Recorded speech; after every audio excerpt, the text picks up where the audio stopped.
Okay, isang mapagpalang umaga mga kapatid, Sundays for the Lord, at purihin uli ang ating Panginoon sa buhay, kalakasan mayroon pa tayo. At sa opportunity din naman po tayo ay makatipon-tipon ngayong umaga.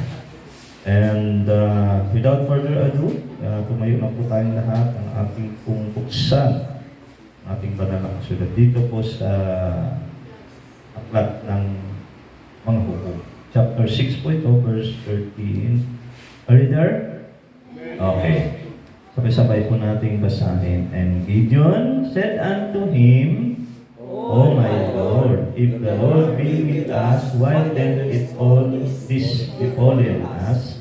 And where he all his miracle, which our fathers told us of, saying, Did not the Lord bring us up from Egypt? But now the Lord hath forsaken us and delivered us into the hands of the Midianites. Ay, manalangin. Panginoon, salamat.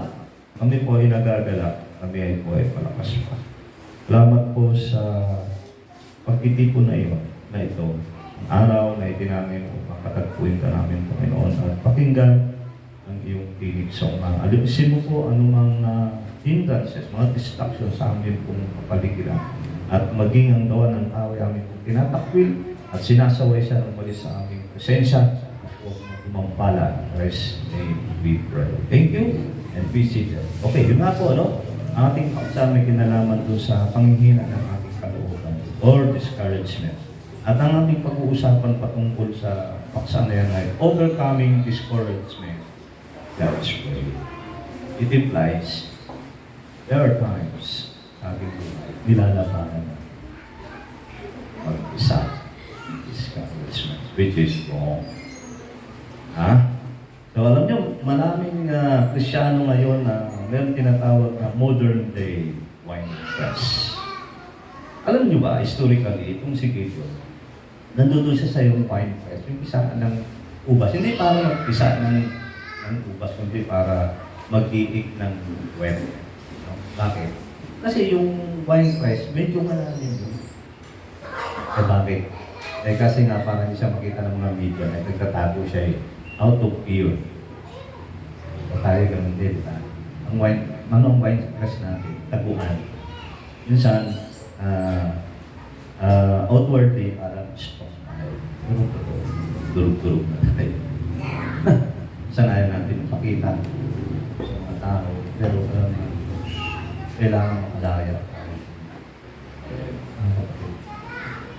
So we go through the motion of life, but internally we are hiding exhausted and emotionally paralyzed by circumstances outside our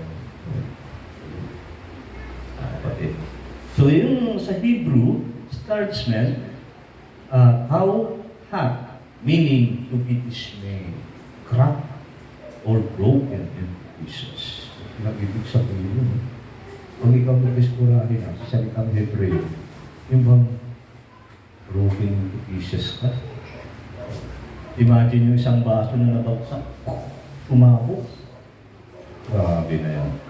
At dito, sa Judges chapter 6, itong mga Midianites ay talagang sinira yung ekonomiya ng mga Israelita. I mean, katapos sila na mag-alim, sinalakay sila ng mga Midian. So, binasak ng mga pananim nila. Devastated talaga. At sila ay naghirap, for 7 years. Ano na ang dahilan? Kasi sila ay tumalikod kay Yahweh, sabi ng Bible. May ibig sabihin ito, tumamba sila sa Diyos. At itong kanilang inalaw ng Diyos na itong mga Midianite ay salakayin sila. Kasi ang Midianite, maraming sinisimbolo yan. Pwede yung simple nature natin. At ibig sabihin may nag-transpire. Mayroong pagsamba sa Diyos na nangyayari. At ito consequence ko. Take note, 7 years. Bible numerology, ang number 7, perfectong kakasala. At dito, si Gideon ay nagtatago dahil sa isang malalim na wine press o sa kanang bukas. Secretly threshing wet in total field. Ay ito isang perfectong larawan ng isang Krisyanong, alam mo ba yun? Tulog-tulog. Okay? So, ang tanong, how do we move from paralysis of a hiding place to the victory of the battlefield? So dito, Gideon did it by developing 8 key biblical truths. So merong mga biblical na katangian na masasalamin natin sa buhay ni Gideon kung paano, in short, paano niya napagtagumpayan yung panghihina ng kanyang kalooban. Sounds familiar? Nakaka-relate pa tayo lahat? One way or the other, nakakaramas tayo ng nawawalan tayo ng pag-asa, ang humihina ang ating kalooban, nasisira ang ating kalooban. Siyempre may dahilan yan. Isa rin na nag-transpire sa ating buhay. At ang paghihina ng kalooban ay unti-unti nangyayari. Hindi siya bigla. At magugulat ka lang, maka na lang, nandun ka na sa kondisyon na emotionally ano ka na talaga devastated. Like Gideon. Okay? Yun, paano? Unang hakbang, faith. Ito ba yung let God redefine your identity? Sinong matagpuan ng Diyos?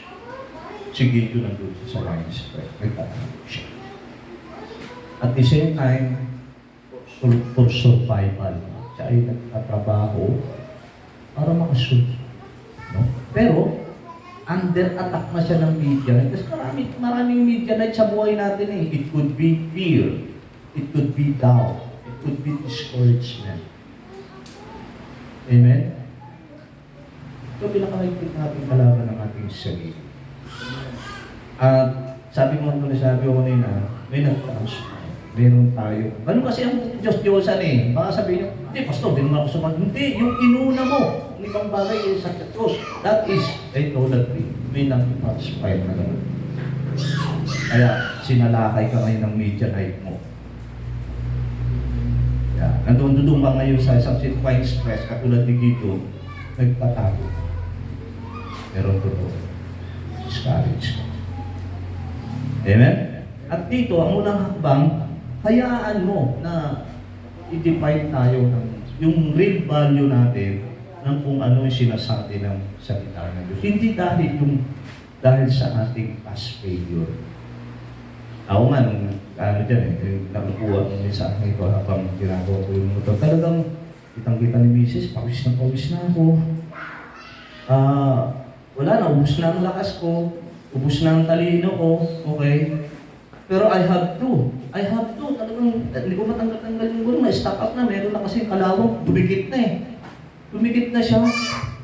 Ang problema, wala akong yung W40 sa spray ko. Pero ako, andun lahat ng mga points natin dito, naranasan ko sa isang maikling panahon. Thankful of the Lord po. Dahil na i-relay na sa akin. Magkaroon ng impression ng Holy Spirit. Same time, siyempre, hindi man naririnig ako sa mga kapatid na sila ay dumanaw sa mga discouragement. Amen? So nakita natin, God calls a hiding, fearful Gideon, a mighty man of valor. Nagulat siya eh. Nung pinatagpo siya ng Diyos doon sa ilalim ng puno ng Encina, tapos habang nasa ilalim siya ng wine press, tinawag ko ng Diyos eh. Ang sabi sa kanya, mighty man of valor, nagulat siya si Gideon, kasi ang tingin niya sa sarili niya, defeated siya. Ang tingin niya sa sarili, biktima siya. Ang tingin, naawa si Gideon sa sarili niya. Wala na siyang matanaw na pag-asa. Kasi 7 taon na siya pinahihirapan ng mga Midianites. At para makasurvive, kailangan magtago siya. Grabe ang motivation out of fear sa mga kaaway. Hindi yung pagkatakot sa Diyos. Ibang fear. Paralysis. Amen? So, faith is believing God's declaration over your current emotional reality. Hindi dahil sa na-discourage ka, ay ikaw ay talunan na. Ikaw ay bigo na. Ikaw ay wala ng pag-asa at nakakaawa yung kalalagayan mo. Hindi yun eh. Hindi yun ang truth. At dito in-address siya ng Panginoon, mighty man of valor. Wow! Kaya tayo mga kapatid, parang ano lang yan eh, yung points, kahit na marumi yun, nakapulot ka ng 20 pesos na points. At ito ay punong-puno ng putik. Pero pansinin niyo mga kapatid, nagbago ba yung value ng points? Diba 20 pesos pa rin yun? Likewise, ganun din tayo. Hindi maiwasan. Meron talagang panahon ng panghihina ng kalooban. Pero hindi ibig sabihin nun, nagbabago na yung halaga natin sa paningin ng ating Panginoon. Still tayo, anak pa rin ng Diyos. May buhay na walang hanggan. We are bound to heaven. Kasi minsan dinidefine tayo ng ating nakaraan. Dinidefine tayo ng ating mga pagkakamali at kabiguan sa buhay. At dahil doon, napaparalyze tayo. Wala tayong matano ng pag-asa. Walang ganang mabuhay. Parang engine, wala kang fuel. Ibig sabihin, may nag-transfer sa buhay natin. Hindi yan eh. Parang kung ano, nilulubog ka ng nilulubog. Nandun ka na.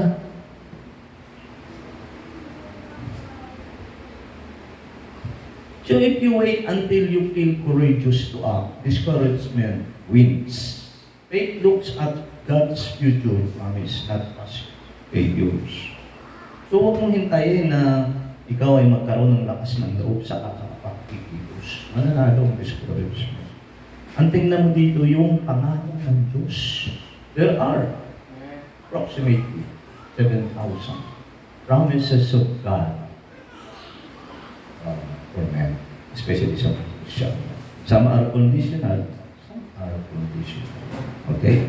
At ang kasing tanong dyan dakila, sino ba yung nangangako?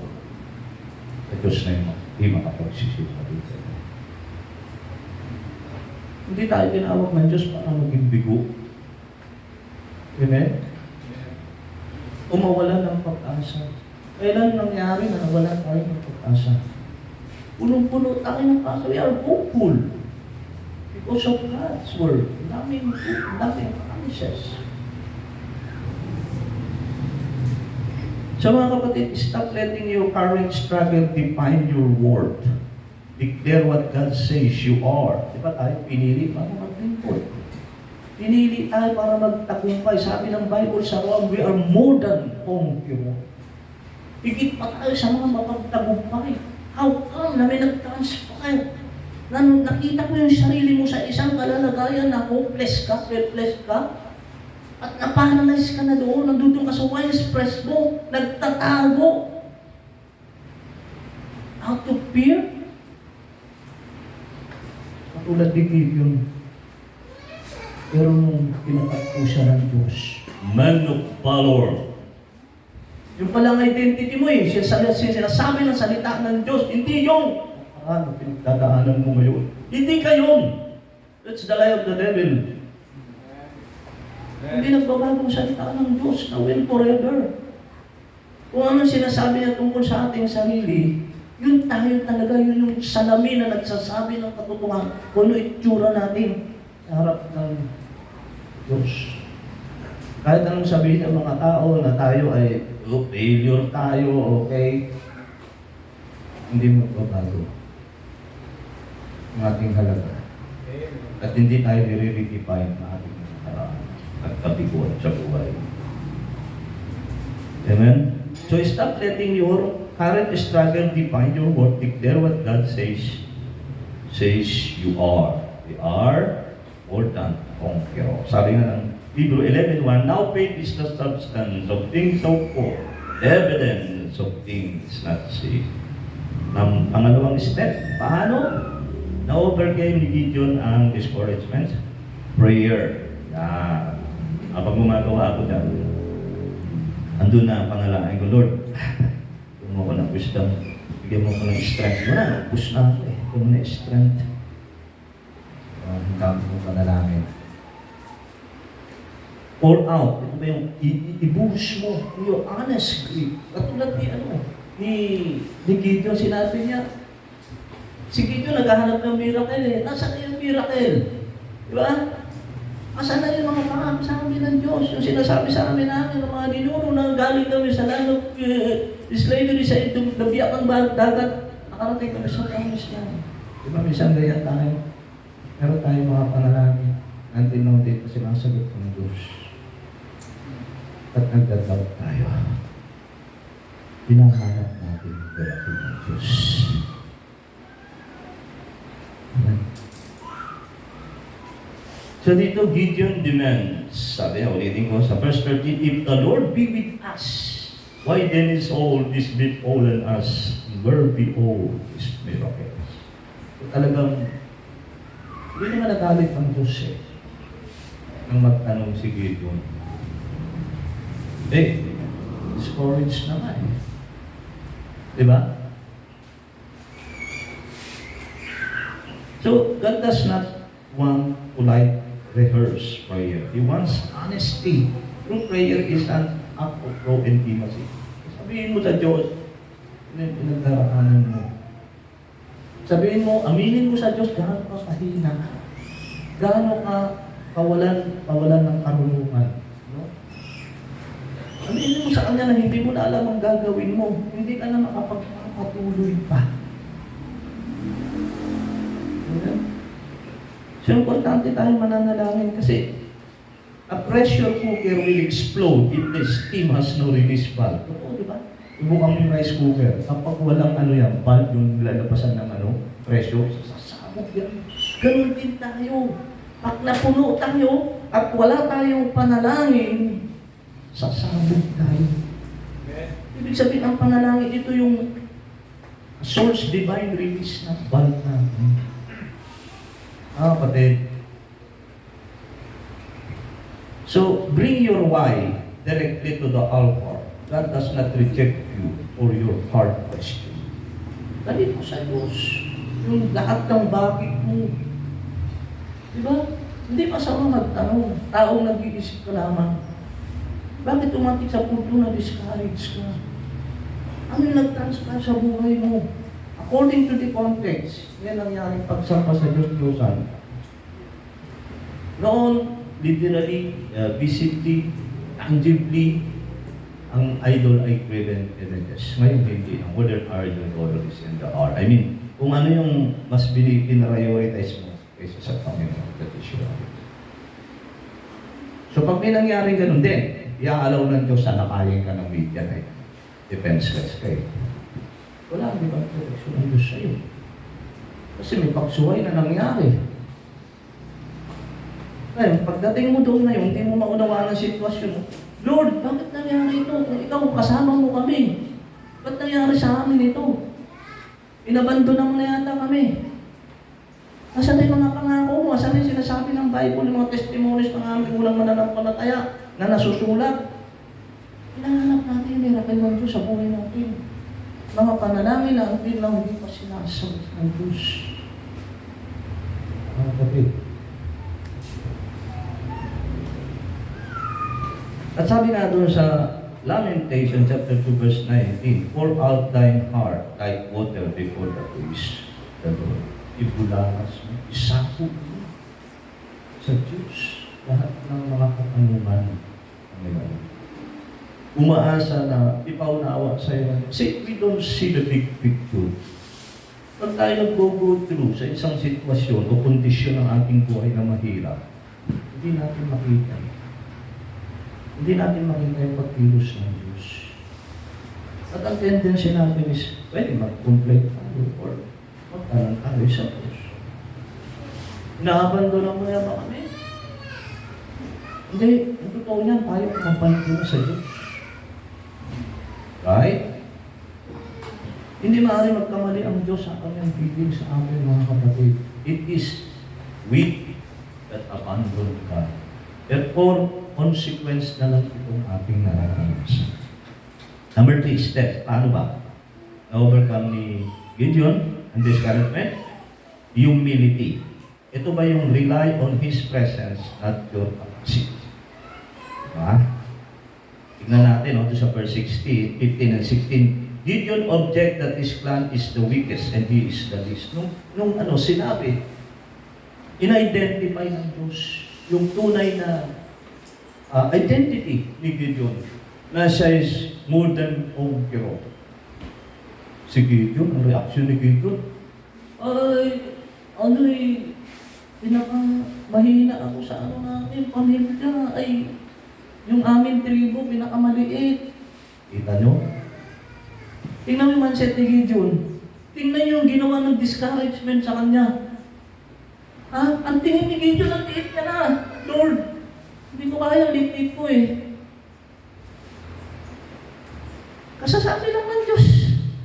Mighty man of valor. Ano sa palagay nyo? Kasi ang discouragement, hindi agad-agad Para ka nahulog sa kumari, hindi ka agad makaka-recover dyan. At pag na-discourage kang kahit David na truth, manghihina ka. Taka tatamaan yan ang pananampalataya mo. Mag-waver ang faith mo dyan Maghahanap ka ng miracle ng Diyos. Kasi miracle, sabi ni Gideon. Grabe. Mga kapatid. Ito, ang sabi ng Diyos, ito, ni-redirect siya din ng kanina, ni-redefine yung kanyang identity. Ngayon, ni-redirect siya ng Diyos. Surely, I will be with you. Sinin niyo. Pag tumataan tayo sa mga kapro natin po, ang feeling natin nag-iisa tayo. Diba? Nakakalimutan natin yung pangako ng Diyos. Lagi niya tayo kasama. At never niya tayo iiwan ng papabayaan pa. Kasi na-cloud na Nakatingin ka sa mga problema mo. Ang job lang, ini-enjoy naman. Sak-sak-sak kang inject ng negative doon sa isip mo. Di ko naman nang-entertain mo. Pinaniniwalaan mo na to. Mas pinaniwalaan pa yung level, yung lie of the devil na in-inject niya sa utak mo. Sa halip na doon sa salita ng Diyos. Na sinabi ng Diyos, lagi kitang kasama, hindi kita iiwan, ipababayaan man. Amen. Humility. Discouragement strives on self-reliance. Alam niyo ba? Ito I just realize nung habang kumakuha ko. Dumating kasi ako doon sa punto na kwa. Yung bang sakit? I mean, physically, exhausted na ako Wala na ako yung bubuga. Hindi ko naman yung gulong. At mentally, hindi ko na alam kung anong gagawin ko. Yung bang ganun. At nag-pray na ako, Lord, bigyan pa ako. Pasang mga tapos ko. Wala kami service na ganyan. Alam mo, may sabi nito, I just realized, hinahayaan ng Diyos na umabot ka sa dulo ng pisi mo, maupos ang lakas mo, ang self-reliance mo. Para ang glory, mapupunta sa Diyos. Hindi ko nagawa yung sasakyan dahil malakas ako, matalino ako, magaling ako. Nagawa ko dahil sa biyaya ng Diyos. Amen. Amen. Kaya ito isang bagay na mahirap matutunan mga kapatid. Magtiwala sa Diyos. Kasi tayo nagtitiwala tayo pag naubos na tayo. Pag exhausted na tayo, wala ka ng lakas. Saka ka patatawag sa Diyos, hindi na sa lolo. Para tayo mga Israelita, panahon ni Gideon. 7 years na kami, pinapahirapan ng mga Midianites na to. Wala na kami makamakain. Lord, tulungan mo kami. Ayun, kasi sinabi din ang salita niya, whosoever shall call the name of the Lord, shall be saved. Dato ka ang Diyos kasi tigas na manliligtas. Pag tumawag ka, hindi niya maitatatuan ka niyang sarili. Amen? Ganyan din tayo. Identify tayo sa mga Israelita. Pag-ubos na ang kalakasan. Pero sa akin hindi ganun Kaya nga sabi ko sa inyo, mahirap matutunan. Magtiwala sa Diyos. Kung nabasa mo na sa salita ng Diyos, oo nga, sinabi ng Diyos na hindi ako mag-aalala. Uy, mag-aalala ka pa rin. Sinabi na ng Diyos na hindi niya ako iniiwan, ipapabayad. Oh, eh bakit ka nag-discourage?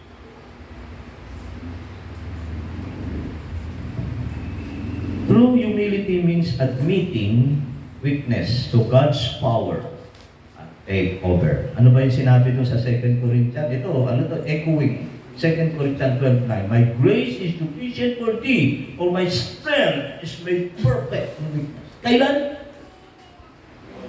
Kailan nahayag ang kapangyarihan ng Diyos sa buhay ng isang Kristyano? Kapag tayo mahina. Eh, hindi ka pa sumusunod rin. May nakikita pa ng Diyos kahit may 0.1% ka pa dyan. Self-reliant. Hindi pa kikilos ang Diyos. Hanggat itaas mo dalawang kamay mo. Mga kapatid. Kasi kung gano'n, isipin mo, aba, napagtagumpayan mo yung yung pagsubok sa'yo sa pamamagitan ng galing at lakas mo. Nasaan ang part ng Diyos? Sino mag-glorify? Ikaw. Kaya mo pala eh. Tama? Amen. So, a fragile clay has no value on its own but becomes priceless when filled with gold. Alam niyo yung mga luha natin. Niipin ng Diyos sa baso dyan. Hindi masasayang. I mean, yung mga panahon na mga difficult, mga hardship sa buhay natin, yan tayo tinuturuan ng Diyos. No? Doon tayo naging, ang value natin nandoon sa kapatagan natin, doon sa identity na sinabi ng Diyos sa kanyang mga salita. Ganon tayo pinapahalagahan ng Panginoon. Kaya mga kapatid, stop measuring the size of your problem against your own strength. Minsan ganon tayo, tinatantya natin, kakayahan natin. Kaya ko kaya to? Kaya ko to. Kasi subok na ako, marami na akong pinagdaanan dito, marami na akong natutunan dito, alam ko na gagawin mo dito, ganito-ganyan, mag-a-adjust ako, mag-relax ako, ganito. At mabasa ko ng mga self-help book na mga psychology. Ano ha? At yung mga advice ng mga friends ko, gagather ko lahat yan. At magpapakatatag ako. Wow, sounds good, you're right. Nasaan ang part ng Diyos sa buhay mo? Di ba ikaw ay isang mananampalataya? Kristo? Tama? Amen. So measure it against God's presence. Tulad ni Gideon. Tingin niya sa sarili niya. Pinaliit na siya ng discouragement. Nandipit, tinalo sila ng mga Midianites. Pinaliit niya sila, pinahirapan sila. Alam niyo yung mga Midianites na yan, dyan yung mga magnanakaw. Hinanakaw niya ng galakan natin, kapayapaan natin, yung paglilingkod natin sa Diyos. Ha? Hinanakaw ng mga Midianites sa buhay natin. Sino? Ano ba ang Midianite sa buhay mo? It could be your fear. It could be your anxiety. It could be your discouragement. Amen? Yan ang mga Midianite. Mga magnanakaw sa ating buhay. Na nakapapasok sa atin kapag may nag-transpire na kay product. Nagiging defenseless tayo. Amen? Amen. Diyan tayo tuturuan ng Diyos. Amen? Hindi nangyari, hindi nagkataon na nag-discourage ka. May tinuturo ang Diyos sa iyo. Maaaring hindi ka pa ganun talaga nagtitiwala sa Panginoon. Sabi mo lang, kaway ko siya. Amen? Amen. So, pang-apat, step. Paano ba pagtagumpay ni Gideon ang pagkahina ng kalooban? Wisdom. Wisdom. Alam mo pagka ikaw na-discourage ka, emotionally devastated ka na, hindi ka nakakagawa ng tamang desisyon sa buhay mo. Panic ka na eh. Under pressure ka na. So, kung ano na lang yung pinakamadali, gagawin mo na yun. Wala nang quality ng trabaho. Amen. Amen? Amen. Ito ba yung wisdom, wait for God's absolute peace? Kailangan kasi, katulad ng ginawa ni Gideon dito, Gideon waits as fire consumed his offering on the rock. Nang napakita ang Diyos kay Gideon doon sa ilalim ng puno ng ensina habang naroon siya sa may wine press at kumikiig ng trigo, ay nagsalita ang Diyos sa kanya, sinabi sa kanya, mighty man of valor. Siyempre, para makatiyak si Gideon na ang Diyos talaga yung umakausap sa kanya, ginawa niya, sabi niya, huwag po kayo maalis, kasi angel of the Lord yun sabi ng Bible. So, according to the mga theologian, ito yung incarnate appearance of Jesus Christ. At sabi niya ni Gideon, sandali lang kasi ipagluluto kita ng karni ng kambing at saka yung ilang takal ng arena at sabaw at pagkatapos yun nga, sige, hintayin kita, sabi ng angel of the Lord. Madaling sabi, dumating na siya, may instruction ng angel of the Lord. Ilagay mo sa ibabaw ng bato. Okay. Tapos, sinaling ng Panginoon. Hindi kumapoy yung offering. Ibig sabihin, naging katanggap-tanggap yung offering. Kasi ito, act of worship Diba? Okay. So, dito, makikita natin ang opposite. Ang ginagawa ng discouragement causes emotional panic. Tama? Pag na-discourage ka ng emotionally, magpapanik ka. Kasi wala ka na makita. Para sa'yo, wala ka na magkaroon ng pag-asa. Nanghihina na yung loob mo. Wala na, sira na ang loob mo. Ano ka ba makapagpapatuloy niyan? Puro, giging negative thinker ka na lang. Amen? Amen. So, yung discouragement causes emotional panic leading to impulsive choices. Magiging pabigla-bigla. Diyan ka na magkamalik-malik. Wisdom dictates waiting for divine peace before maybe. So, nagkaroon ng kapayaan si Gideon kasi alam mo, Diyos yung nakusap niya. Sa katunayan tinanggap yung kanyang offering. Kasi nang sinamba niya, ganun sila mga Israeli, pag sumasamba sila kay Diyos, kailangan may offering sila. Sinaling ng angel of the Lord, yung umapoy, ibig sabihin, naging katanggap-tanggap. Amen? Ganon tayo ng mga kapatid kapag tayo ay katulad yun, sampul ko, habang gumagawa ng hindi ko na maintindihan dahil hindi naman ako mekaniko, ganyan. Pero kasi kailangan kung i-fix yung yung sira ng motor dahil unang-una, necessity yan mga transportation. Sabi ko, Lord, bigyan mo ako ng wisdom. Kinabukasan ka ng bola. Pinaisip sa akin ng Panginoon na subukan mong manood sa YouTube, i-type mo yung ganyan. Ayun, nakita ko.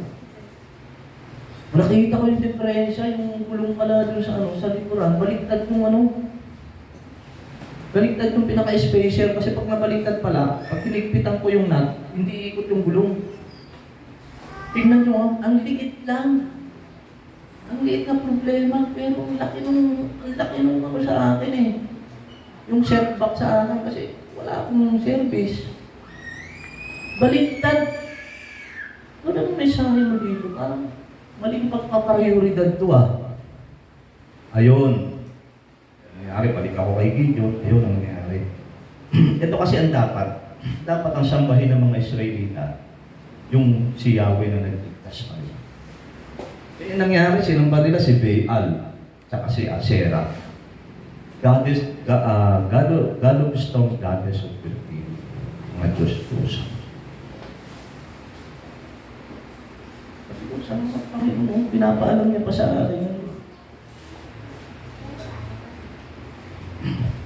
Di ba ang ugat ng nag-i-escape ng idolatry kapag hindi natin inuuna ang Diyos sa buhay natin? Idolatry yan. Hindi mo sabihin, mas mahalaga yung ibang bagay kaysa sa Diyos mo. Excuse me. So, sabi nga ng Philippians chapter 4 verse 7, and the peace of God, which passeth all understanding, shall keep your hearts and mind through Christ Jesus. Hindi ko nagawa ng unang araw. Wala. Ano ko? Discourage. Tingin ko sa sarili, sabi ko nga kay mami, wala na talaga mami, matanda na tayo. Kasi yung nakasuot na ako ng reading class ko, duling pa rin ko, ano pa rin ako, bulalog. Grabe, bumaliktad yung spacer, hindi ko nakita. Tapos yung gulong sa harapan, ganun din, bakit? Iniikot ko may break, okay naman yung ano. Tapos, kita ko, nasilip sa akin. Yung palang tornilyo, mahaba, tumama dun sa may disc brake. Kaya pag inikot ko, siyempre, nagawa ko yung na-fix ko yung gulong sa unahan. Yung sa likuran, hindi ko pinaya. Pagod talaga. Bigo, tingin ko sa sarili ko, bigo. At sabi ko nga kaya, Luis, magawa ko na lang siguro. Magbabayad na naman ako. Pero ngayon, habang nagre-reflect ako doon, nanonood ng TV, tinipe kong gano'n. Ginamit ang Panginoon nun kasi yung special pala baliktad. Tapos kinubukas, excited na ako gusto ko naman umaga. Kasi umaga, pumasok na ako doon, binalik, ginanon lang, sabi nga, umayos na. Binaliktad ko na special, hinikpitan ko, okay na. Hindi sa buhay natin gano'n, di ba? May mga maliit, lahat ng malalaking bagay, yung problema natin, nagsimula sa maliit. Kasi minsan ang nangyayari, pinipilit natin yung atin. Nakita niyo yun? Ako pinilit ko, hindi ito, iligpitan ko ulit. Grabe, natanggal yung pinaka-rubber, yung cover ng bearing. Minsan kasi kung pinipilit natin. No? Iba yung iba yung instruction ng Panginoon Di ba? Okay, step number 5. Paano ba? Courage. Ito ba yung take small step of obedience today? So, pansinin natin, balik tayo sa buhay ni Gideon. God orders Gideon to destroy his father's idol. Verses 25-26. Ito, alam niyo ang courage. Ito ba yung naroon yung takot? Pero, sa biyaya at tulong ng Diyos, ay masusunod mo yung kanyang utos. Ang courage ay yung sumusunod sa utos kahit nanginginig yung mga kamay. That is courage. Iba naman yung fearless. Ang fearless is the absence of fear. Courage is not the absence of fear, but the presence of God. Amen? So dito may sinubukan ng Diyos si Gideon na God orders Gideon to destroy his father's idol. So nangyari doon sa taas ng mga bundok, yung tatay niya gumawa ng altar ni Bea at saka yung ni Asherah. Okay. Ng Panginoon. Kunin mo yung alaga ng hayop ng tatay mo at patayin mo, igawa mo ko ng altar. Pero bago yun, gibain mo muna yung altar niya ito, ni Bea, pati yung mga pole ni Asherah, yung mga kahoy, putulin mo yung mga kahoy na yun na rin ang panggatong mo. At ito ay ginawa ni Gideon gabi, kasama ng mga kataan. Dahil nasa takot sa kanyang pamilya, sa takot din sa kanyang mga kapabayan. No? So, courage, balik ulit ako. Courage is not the absence of fear. It's doing what God said even when your hands are shaking. God starts with small victories at home. Kasi gano'n susubukin ka ng Panginoon Kung ikaw nga sa family mo hindi mo kayang i-manage. Bibigyan ka ng Diyos ng higher task. Sa family mo pa lang, hindi ka makakawin. Hindi mo masolve yung maliliit na problema. Anong problema sa family ni Gideon? Idolatry. Diba? Hindi madali yung parang kay Gideon kasi una-una magagalit sa kanya yung tatay niya. Magagalit yung buong pamilya niya, yung mga kababayan, buong bansa, Israel, magagalit sa kanya. Sinasamba nga nila yun Di ba nga, nangyari nung kinabukasan ng nila, nakita ng mga kababayan niya, wasak yung bihira, mamamatay yung, patay natin yung gumawa niya. Nagsiyasat sila, nalaman nila si Gideon. Pinuntahan yung tatay, Jowa, sabi ko, Ano mo, pakita, iyan mo sa amin, yung anak mo, nasaan, at papatayin namin kasi, di ba, yung ano eh. Ang sabi nung tatay ni Gideon, ibig yung sabihin, pagtatanggol mo si Baal, kung talagang Diyos siya si Baal, yamang altar na yung winasa, kaya mo pagtanggol na yung Baal ang sarili niya. Ganda naman ano, logic na tatay. Pero sa iyo, siya yung tayo ng ano noon, ay tulot-tulot siya. Ayun, mga kapatid.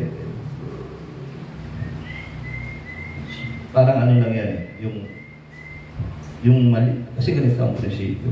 Kapag sumunod ka sa maliit, hindi natin maliit na utos ng Diyos. Ayaw na sunod mo yung maliit na utos ng Diyos. Yung malaking utos ng Diyos na masusunod mo. Yan ang logic ko eh. Para ang bata, iba yung isang adler o isang taong bata. Magsisimula yun, maglalakad eh, di ba, sa suka. Medyo nanginginig-ginig pa yung gano'n, di ba? Pero one step at a time, unti-unti, makakatatig siya sa kanyang mga magulang. Ganyan din. Diba? Yung pinagawa ng Diyos kay Gideon, ayusin mo muna yung maliliit na bagay sa pamilya. Magsamba sa Diyos, Diyos ang talagang kasalanan dito. Okay? At yun nga, you don't have to fix your entire life by tomorrow. Hindi yung, sige Lord, confess my sin, at ayusin mo na lang ang buhay ko bukas, babawi na lang ako. Hindi ganun. Kasi nasabi ng Diyos dito is, take the single small step. God is asking you of today. Ano ba yung inuutos sa'yo ng Diyos na kahit na maliit na step ang gawin mo na yan ngayon. Amen? Amen. Ayan. So sabi nga ng talata doon sa Joshua 1:9, be strong and of good courage, be not afraid, neither be thou dismayed, for the Lord thy God is with thee, whithersoever thou is. Okay, pang-anim na step, paano ba? Na-overcome ni Gideon ang discouragement. Patience. Naranasan ko talaga ito, no? Habang inuuga ko yung gulong kasi nakapix na. Tagal, nakapix ako ng 30 minutes. Ang sakit na ng kamay ko. Ang tawag dito, parang kay ulo. Tapos nakikita, millimeter, kunti-kunti. Bigyan mo ako ng patience. Ito kasi ang problema mga kapatid eh. Wala tayong pasensya. Hindi natin matagalan ng hirap. Ang tendensya natin, bumigay tayo eh. No? Yung bang mag-complain ka na lang sa Diyos, ano na lang gagawin mo eh. Madi-discourage tayo mga kapatid. Napakahalaga ng pasensya. Alam niyo kung bakit? Kasi binibigyan mo ng espasyo yung pananampalataya mo para lumago. Walang paglago sa biglaan. Kaya nga pinapadaan na ng Diyos na para exercise mo yung patience mo, yung faith mo. Doon siya lalago. Di ba ganun ang pasensya? Pero kung pinag-pray, nihintay mong matyaga, umaasa ka. Di ba? Kung meron kang ginagawa, napapagod ka na. Di ba? Gusto mo nang tumigil. Pero kailangan mong gawin. Ano kailangan mo? Sabi ng Bible, mag-pray ka, bigyan ka ng Diyos ng patience. Bigyan ka ng endurance, matagalan mo. Amen? So dito nakita natin, facing battle, Gideon asked for the sign of the fleece twice. Verses 36-40. Dito makita mo si Gideon, humingi siya ng ng sign sa Diyos. Lord, ako ba talaga yung gagamitin mo, kakasangkapahan mo para ipagtanggol ang ating mga kabayan sa mga Midianites na to? Give me a sign. Alam niyo, hindi nagalit ng Panginoon. Ano yung sign? Panginoon, maglalagay ako ng blanket yan, kalabas ng bahay ko. Ngayon, ang sign, basa yung blanket, pero yung paligid tuyo. Pinapasan, ginawa ng Panginoon. Piniga niya pa yung blanket, naka-isang yung mangkok sa tubig. Isang sabi niya, Tuyo naman yung yung blanket, pero yung paligid, kasama. Ginawa ng Panginoon. Tingnan nyo. Kasi ang ating emotion is fragile. God handles it with care. Intindihan niya tayo. Marupok tayo eh. Amen. Di ba? Discourage tayo. Alam ng Diyos, hindi tayo kaagad makaka-recover. O sige anak, yan ba gusto mo? Para lumakas ang loob mo.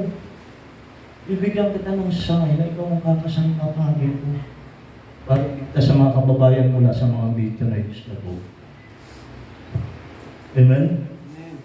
So, healing from discouragement is a gradual process, not a sudden switch. God is patient with our fragile emotion. Kita nyo na? Unti-unti ang pagkahulog, unti-unti ang recovery, pero God handles our emotion.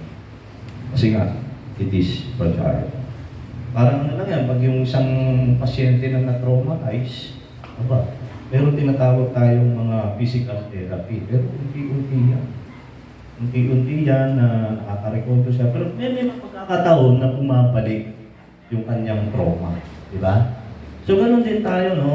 Na do not condemn yourself if doubt creeps back after victory. May mga pagkakataon sa ating buhay Kristyano na na-overcome natin yung ilang mga bagay. Pero mayroong mga pagkakataon na kung minsan ay bumabalik. Bumabalik yung doubt. Ay, kapag nakumpayan ko na ito dati, encounter ko na ito, tinulungan ako ng Panginoon, pero ngayon, ay kung hindi ka sa unang pagsubok, hindi ka nakapasa. Sa pangalawa, hindi ka nakapasa, ay magiging manonormalize mo na ang kasalanan niya. Immune na tayo. Di ba? Pero, sabi ko nga, pwede nating piliin kung ano yung susundin yung ating utos ng Diyos. Pero, hindi natin mapipili yung consequence na. Amen? Amen.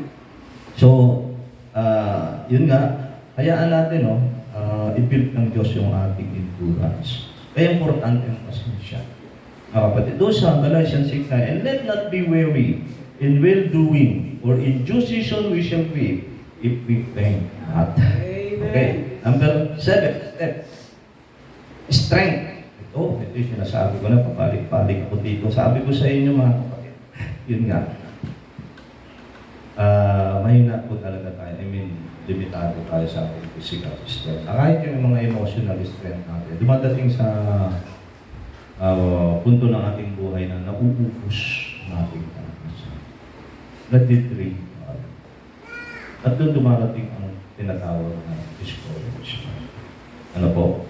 So, strength. Ito ba yung be empowered and brought by the Spirit? Dito papasok ngayon yung role ng Holy Spirit. No? Makikita natin ito sa buhay ni Gideon. Kasi doon sa verse 34, sabi doon, but the Spirit of the Lord, at Jehovah, capital letter lang ito, came upon, ginamit na sa Hebrew, upon, cloth, Gideon. Parang damit, sinuot ni Gideon. Yung Holy Spirit, when his human strength was gone, God wore his like a glove. Parang glove, di ba yung glove? Pag yung empty glove, useless naman yun eh. Powerless din yun. Pero kapag yung glove, sinuot mo yung kamay mo, kakaroon yun ng power. Ganon din si Gideon. Diba? Sabi doon, kung kay Gideon yung Holy Spirit, naging malakas siya. Diba? So, you cannot conquer spiritual despair with willpower. Hindi mo yan sa sarili mong lakas at galing diskarte. Hindi mo yan hindi mo ma-overcome ang discouragement. True strength is a supernatural God-given. Yung katulad ng illustration ko, kanina, best example talaga yun eh. Thankful of the Lord ako, no?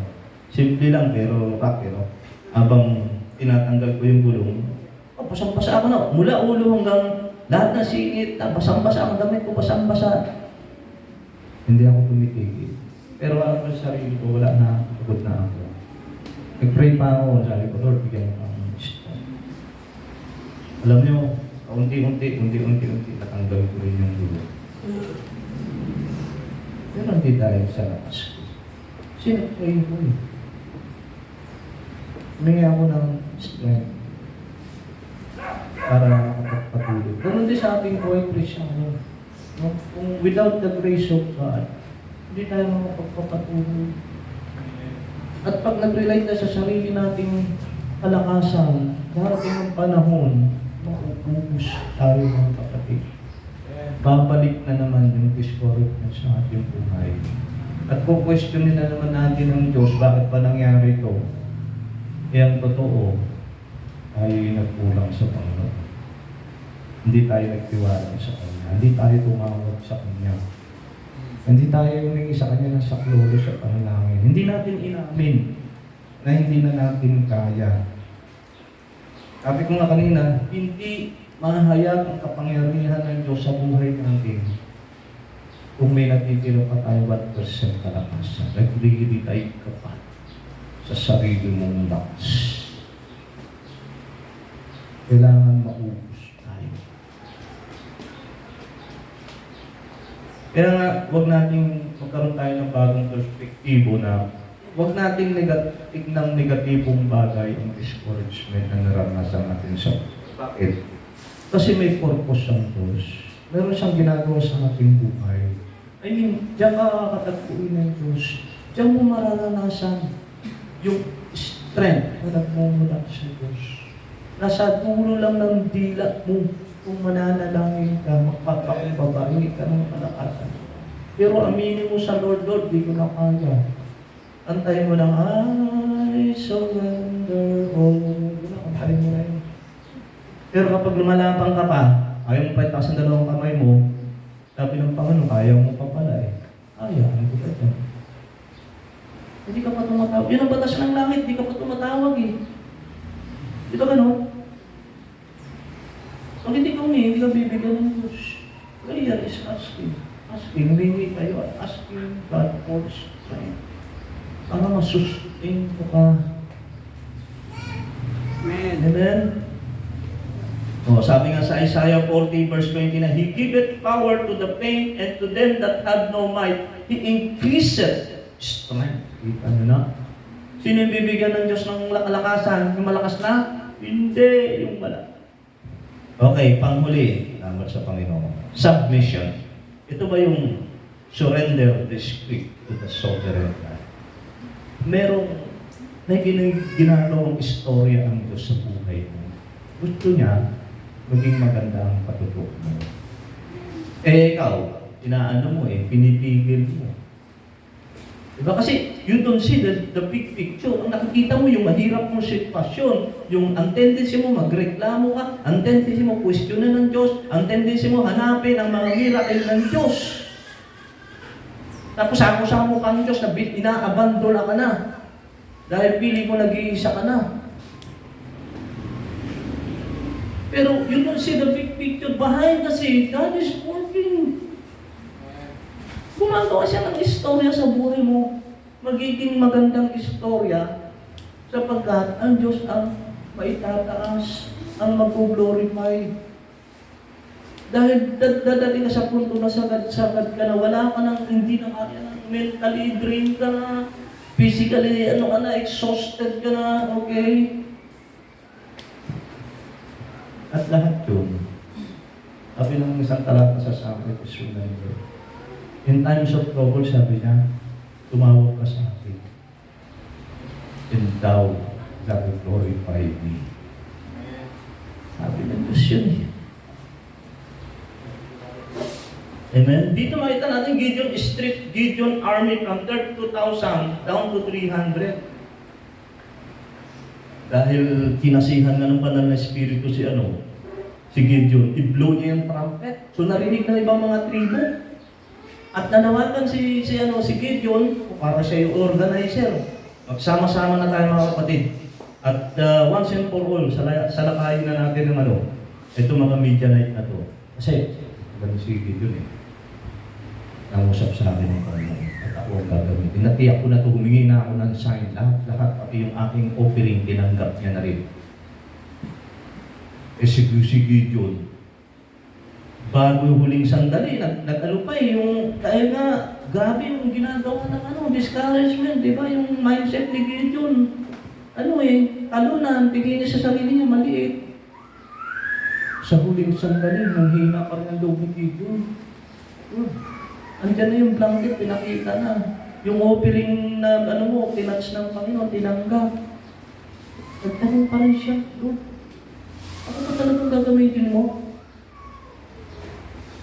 Sabi ng Lord, sige, yung kasama mong si Pura, punta kayo doon sa tabi ng mga kampo ng Midianite. Sumunod siya. Tapos narinig nila nag-uusap yung mga Midianite. Na nagihinip ako kagabi. Ha? Yung tinapay gumulong. Bumagsak dito sa ating templo, ay sa ating mga tent. Nagiba. Sabi ng isa, ang interpretation niyan, yung tabak ni Gideon. Ibig sabihin niya, ipapalupig na tayo ng Diyos nila. Ha? Lumakas ang lupa ni Gideon. Okay, sabi ni Gideon, sige, ready na tayo. Sabi ni ngayon, nagsama-sama sila, binilang ng Diyos, 32,000, ang dami nyo. Gideon, sabi marami. Baka isipin ng mga yan, nagtagumpay sila dahil sa sarili nilang kalakasan. Punta kayo doon sa ilog, painumin nyo silang lahat. At yung iinom na parang aso, lulukot, idilat-dilat gano'n. Huwag mo yung isasama. Ang isasama mo yung sasalo ng tubig sa iinom. Pero bago yun, sabi niya, Gideon, sabihin mo, yung mga natatakot, uwi na. Ay, ang dami umuwi 32. 10,000 na tira, ilan ang 22? Ang umalis. O ngayon, yung natitirang 10,000 doon, painumin mo. Ayun, uminom. Ilan natin sa madaling sabi? 300. Okay na yan, 300 na yan dito. Tapos, pinadala sila ng jars, ng trumpet, ng ilaw. Hindi sandata. Sabi ni Gideon, unconventional. Style ng military plan to. Wala kami sandata, wala man lang tabak. Pero kang nire-represent itong trumpet, declaration of God's word. Di ba? Yung jar, it represent or it symbolizes human fragility. At nung binasag na nila ito, yun yung surrender. At yung liwanag, it represent divine light. Yung ibig sabihin, the battle belongs to God. Nandudunay pa ng pagkaya ni Gideon. Kasi ang Panginoon makikipaglaban para sa amin. Hindi kami. Hindi madali yung kung hindi puspos na banal na Espiritu si Gideon, kung wala siyang matibay na pananampalataya, wala siyang pasensya, wala siyang courage, wala siyang strength. Okay?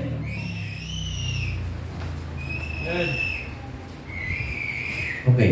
So discouragement, alam niyo nag-uugat yan sa sa lack of control. Wala kang control. Ayun. Hindi mo pinagkakatiwala sa Diyos. Ginagawa mo yung magagawa mo. Spiritual warfare po. Ang Diyos na magpipaglaban para sa atin, hindi tayo. Amen? Amen. Huwag natin, umisan kasi para tayong, dapat, di ba, ang isang passenger, safe siya kung nakaupo lang siya doon sa upuan sa isang minibus. Pero kung inaagaw mo yung manibela doon sa driver, magkakaproblema tayo. Minsan ganun ginaagaw natin yung manibela sa Diyos eh. Gusto natin tayo yung masunod yung gusto natin. Lack of faith. So, isurrender natin. Surrender your time and expectation to the let Him handle the battle. Kasi tayo kuminsan ganito. Meron tayong mga senaryo sa isip natin, na-imagine natin ganito mangyayari yan, ganito matatapos yan. Hindi ganun. Kaya ang Diyos, may sarili siyang parang kung paano magtatagumpay. So parang sinasabi ng Diyos kay Gideon, hayaan mo ko, alam ko ginagawa ko eh. Huwag mong tingnan kung paano kayo mananalo. Ang tingnan mo, yung pananampalataya mo sa Diyos. Makapangyarihan sa Diyos. Walang imposible sa Kanya. O, di sa madaling sabi, di ba nga, madaling sabi, ayun na nga, tumugod na sila, Sabi niya, ang instruction ni Gideon, okay, pag binlo ko yung trumpet, kaya na kayo sa akin, ganyan. Basagin niyo na yung mga jars ninyo, pagkatapos yung i-blow yung trumpet, ganyan. At ang ginawa ni Gideon, divide sila into 3. Dahil 300, ito 100. Pinalibutan nila yung pang-media na. At yun na nga, doon may story siya. Binlow ni Gideon yung trumpet, o binlow na nila, binasag yung jar nila. Tapos may ilaw sila doon, tuloy-tuloy. Chanting, sinasabi nila, the sword of the Lord and of Gideon. Ganun. Yung mga Midianite naman, nagkagulo sila, hindi nila alam kung ano nangyayari, sila naglaban. Daming namatay. Kasi iba nagtakuan, hinabol nila. At pati yung hari ng pinatay nila. Madaling sabi, nagtagumpay si Gideon at ang Israel. Amen. Hindi dahil sa galing ng takas ni Gideon, kundi dahil sa biyaya at tulong ng ating Panginoon. Amen? So, sa makatuwid, mga kapatid, discouragement is not a permanent result, but a temporary battleground.